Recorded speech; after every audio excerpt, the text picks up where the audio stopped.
Hola amigos oyentes, ¿qué tal estáis? Aquí estamos otro mes más con un nuevo número de la revista Espejo Espejo y esperamos que os guste y que os lo paséis muy bien. Nosotras procuramos hacerla lo más divertida posible y variada.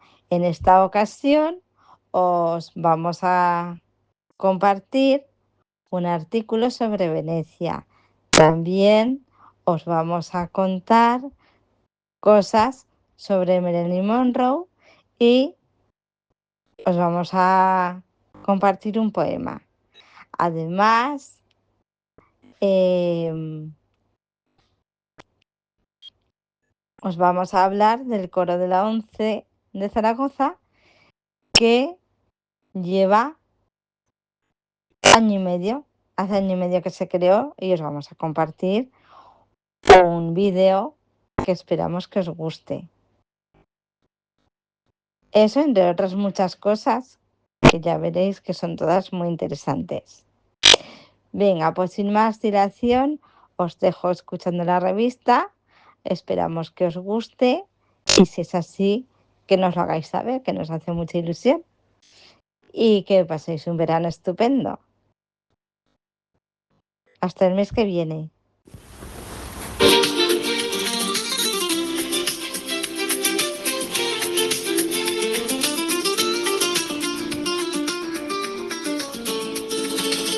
Desde las cumbres nevadas hasta la orilla del mar, España guarda tesoros que el tiempo no borrará. 17 comunidades, Ceuta y Melilla, grandeza, forman juntas un mosaico de riqueza y de nobleza. De norte a sur, de este a oeste, bajo un mismo cielo y sol, 19 son los pueblos que dan vida a esta canción. Andalucía enamora con flamenco y pasión. La Alhambra mira a Granada como un sueño de ilusión. Aragón guarda en el Ebro la grandeza del Pilar y los pinceles de Goya le dieron fama inmortal. Asturias guarda Covadonga entre montes y verdor y sus costas cantan siempre historias de mar y honor. Las Islas Baleares brillan sobre un mar de azul cristal con calas que son un sueño y un paisaje sin igual. Canarias surge del Atlántico con volcánica belleza. El Teide toca las nubes con majestuosa grandeza.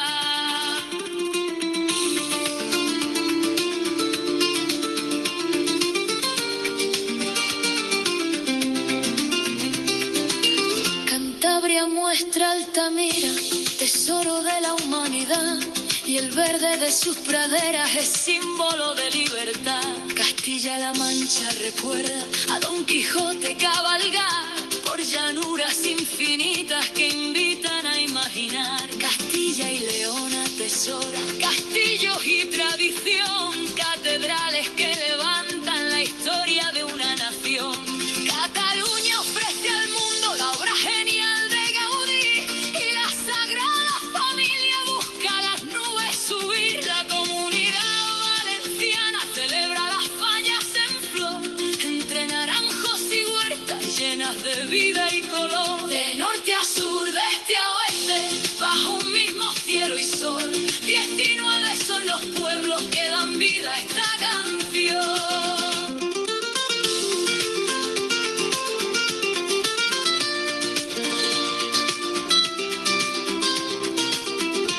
Extremadura fue cuna de exploradores sin par y en sus dehesas resuena la memoria de un gran lugar. Galicia mira al océano con la gaita y su sonar y Santiago abre caminos que nos invitan a andar. Madrid, corazón de España, capital de actividad, guarda museos y plazas llenas de vida y verdad. Murcia riega con esfuerzo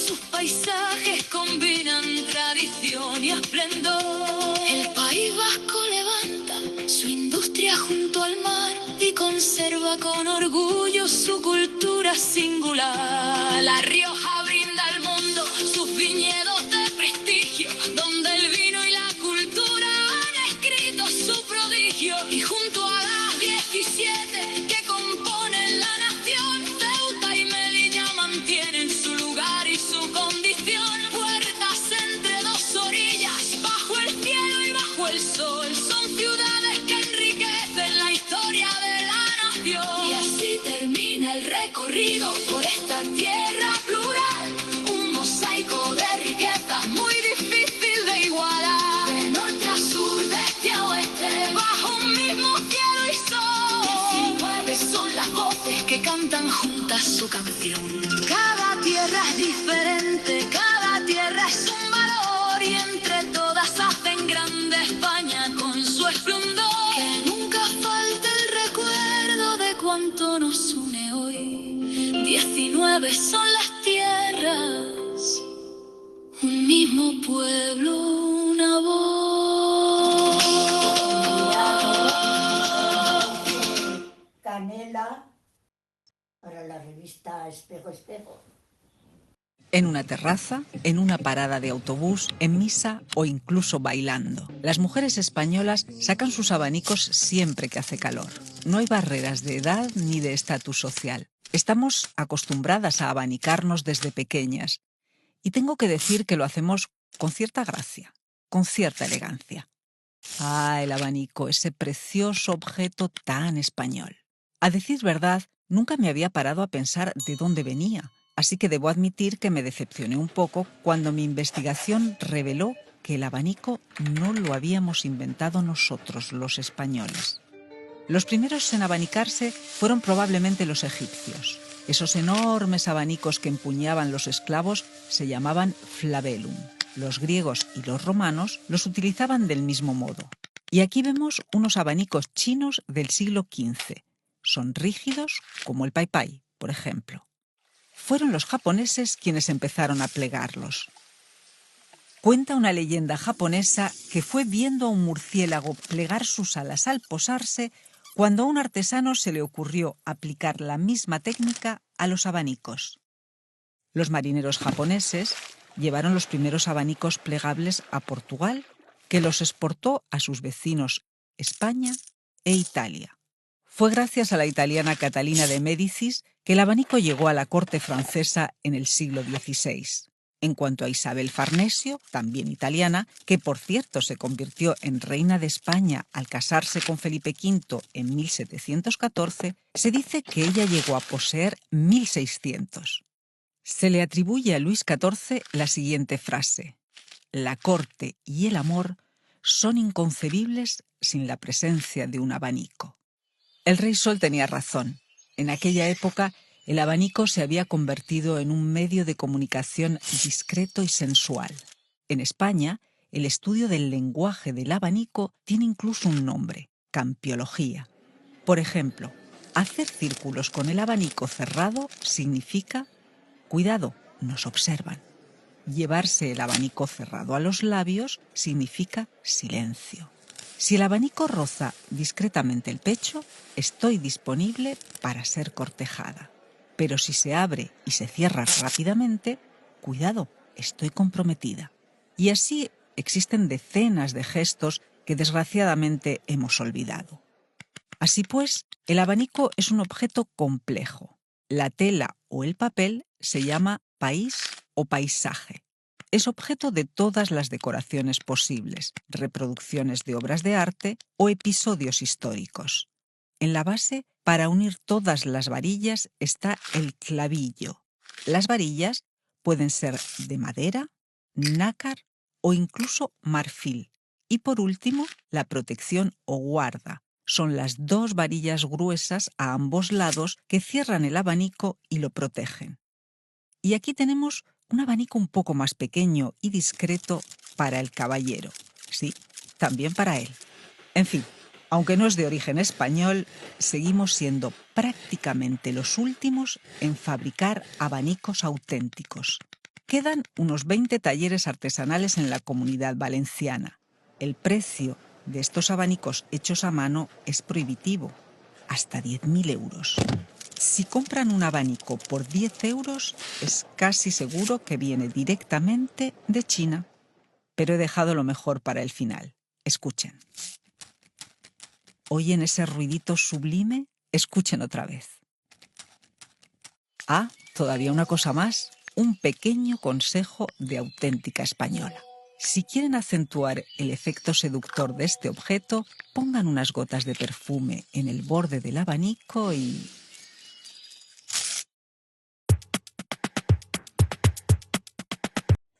¿Te imaginas que una persona pudiera leer un cómic desde varios metros sin acercarse? Pues hay animales capaces de percibir detalles a grandes distancias y mucho más.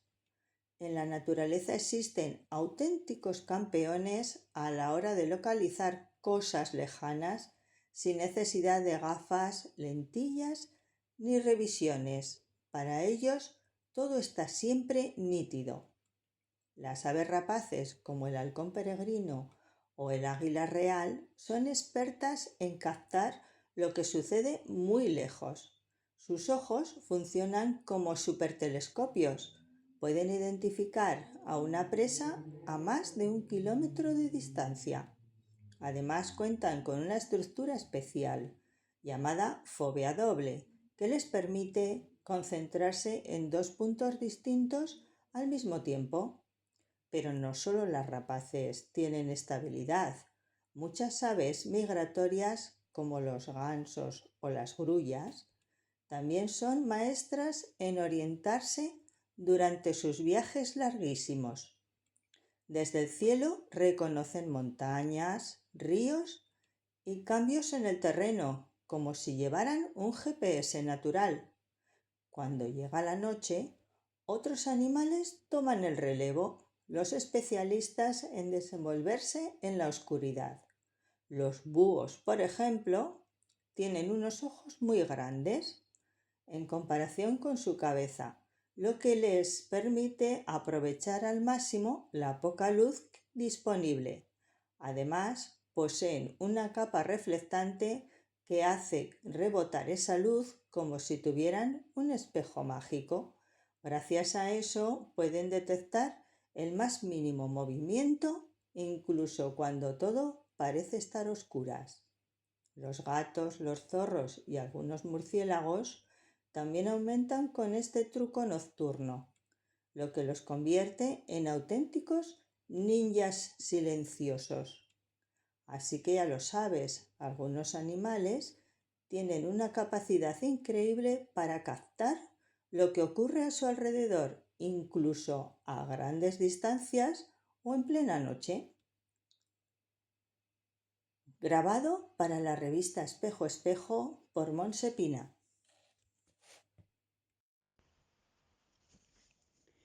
100 años de Marilyn Monroe.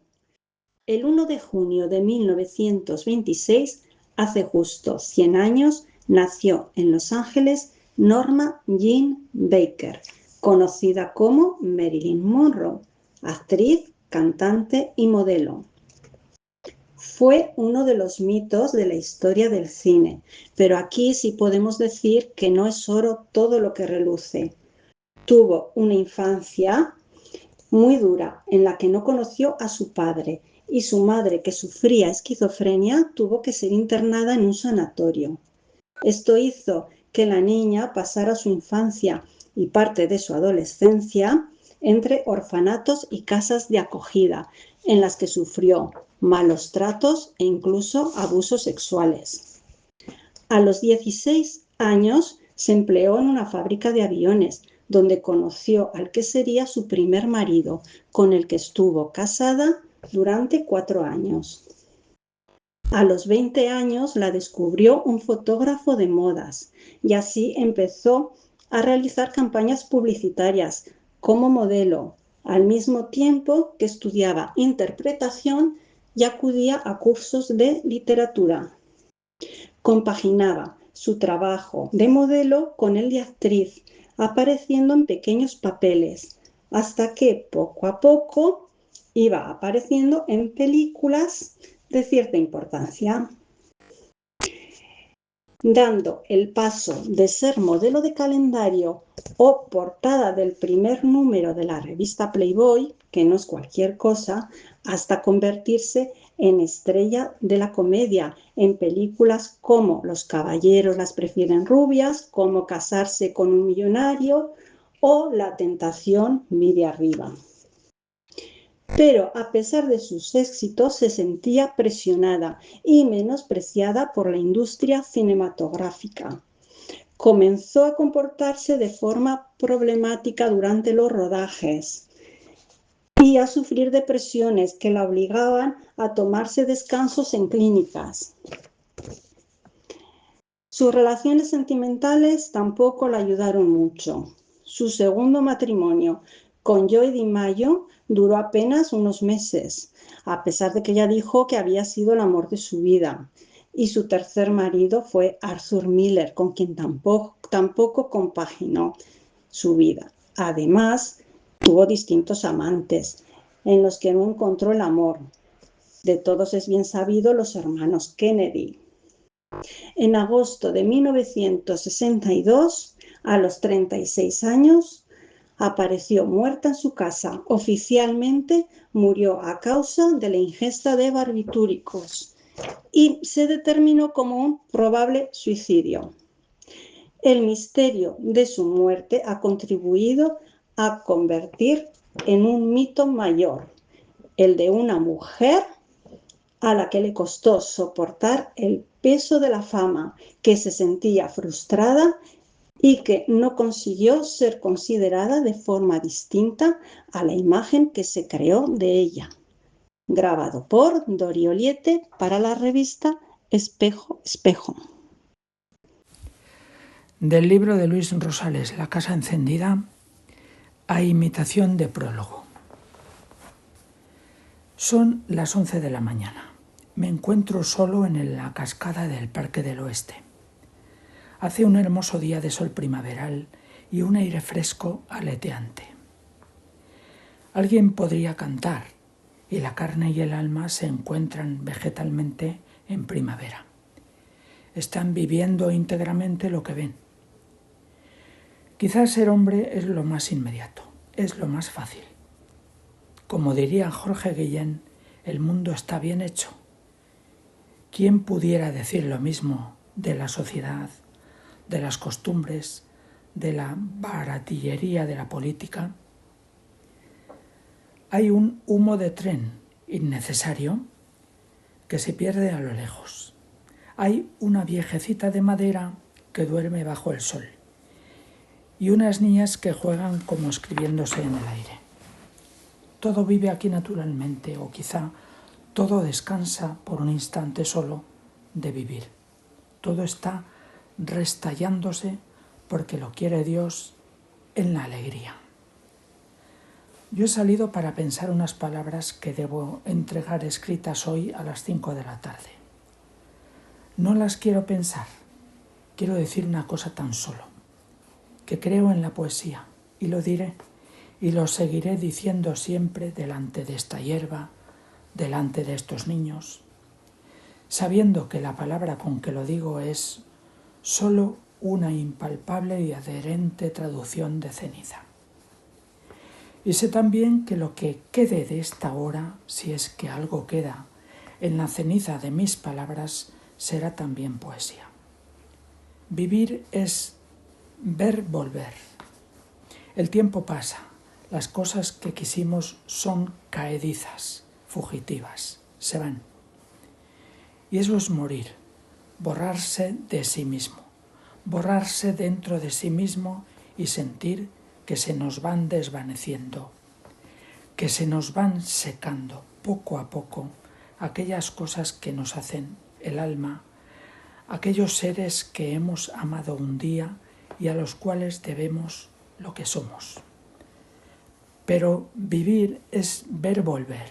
Es justo y necesario conservar los afectos como eran y los recuerdos como serán, y atar los unos y los otros en una misma ley de permanencia. Es justo y necesario saber que todo cuanto ha sido, todo cuanto ha temblado dentro de nosotros, está aún como diciéndose de nuevo en nuestra vida y en la vida.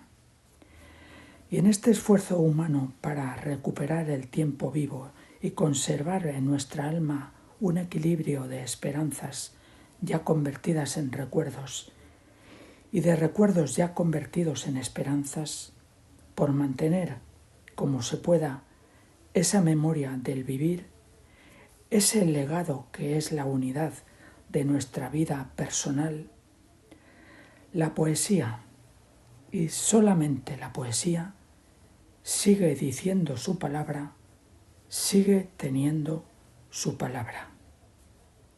Y así sea. Leído en braille por Antonio Martín para la revista Espejo Espejo. Todos al rescate de una librería.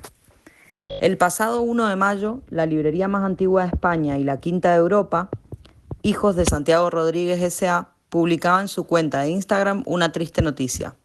Estamos atravesando una crisis financiera seria.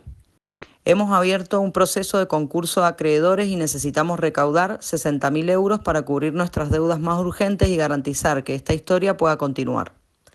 En esa confesión emocionada, la actual responsable del negocio, Lucía Alonso, heredera de esta historia en su sexta generación, relataba cómo la librería, localizada en el centro de la ciudad de Burgos, sobrevivió a una guerra civil, a una posguerra y a una pandemia.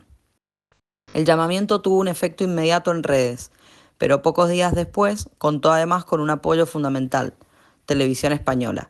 Se hizo eco de la noticia y según publica de nuevo en sus redes la librería, nos despertamos con más de 23.000 euros recaudados. Además, los lectores han aportado su granito de arena haciendo pedidos online hasta el punto de colapsar los envíos. La librería advierte de que los realizará, aunque necesitará más tiempo. Una historia que comenzó en 1850 cuando Santiago Rodríguez fundó la librería, una casa editorial y un taller de impresión en pleno Burgos. Era un hombre inquieto, preocupado por el progreso y moderno, pero sobre todo emprendedor, pues entonces solo contaba con 21 años. El logotipo que eligió para su negocio era nada menos que la diosa Minerva, diosa de la sabiduría, las artes, el pensamiento y símbolo de progreso intelectual. Y su lema, la escuela redime y civiliza. Leído por Agustina para la revista Espejo Espejo. En 1224, Venecia registró un máximo histórico con casi 5,9 millones de llegadas. 3/4 partes de estos turistas pasan un día en la ciudad. En jornadas de máxima afluencia, Venecia puede recibir hasta 75.000 excursionistas en un día. Más personas de las que viven allí todo el año. Y es que en los últimos recuentos se habla de tan solo 48.000 residentes en Venecia, personas que a veces se sienten, a pesar de la pérdida progresiva de su tierra y sus costumbres. Este declive demográfico implica barrios vacíos, cierre de escuelas, desaparición de comercios locales y comunidades más vulnerables. Y al mismo tiempo, calles repletas de turistas que captan la belleza de una ciudad sin igual en instantes frenéticos, posados en pareja o grupo y continuamos insaciables de lo inmediato. Son muchos más ellos los miles de turistas que se pasean cada día que los habitantes de esta bella laguna que asisten estupefactos al espectáculo en que se ha convertido su hogar.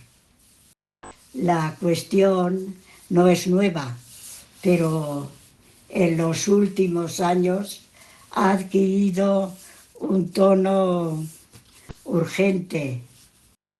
Las medidas para regular el acceso, como la tasa de entrada para visitantes de un día, han vuelto a situar a la ciudad en el centro del debate global.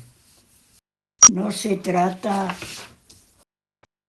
solo de cuántos turistas llegan, sino de qué tipo de ciudad queda cuando el turismo se convierte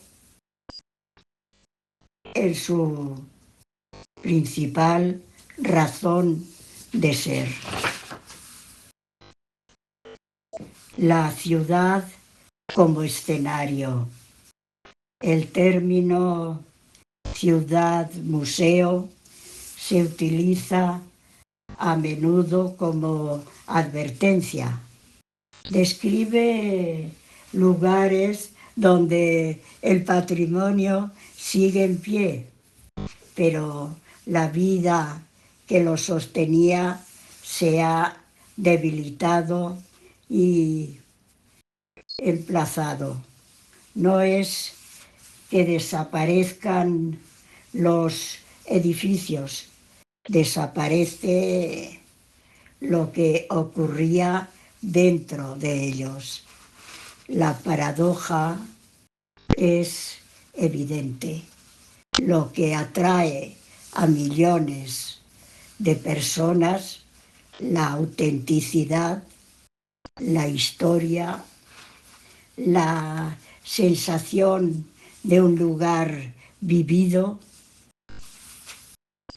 es lo mismo que corre el riesgo de erosionarse. Leído en braille por María Trinidad Sin para la revista Espejo Espejo.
Y con todo esto vamos a finalizar la revista de este mes, deseándoos un feliz verano con poquito calor.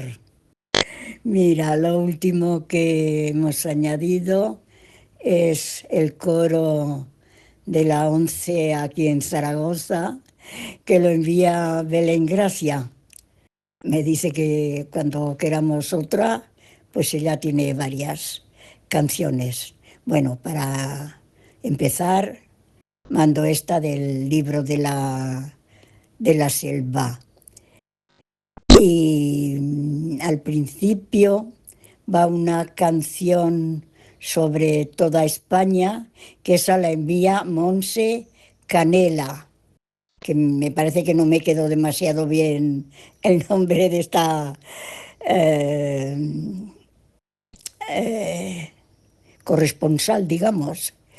Y bueno, ya no tengo nada más, creo que no tenemos nada más que decirnos. Os envío abrazos no muy calurosos y hasta el próximo agosto.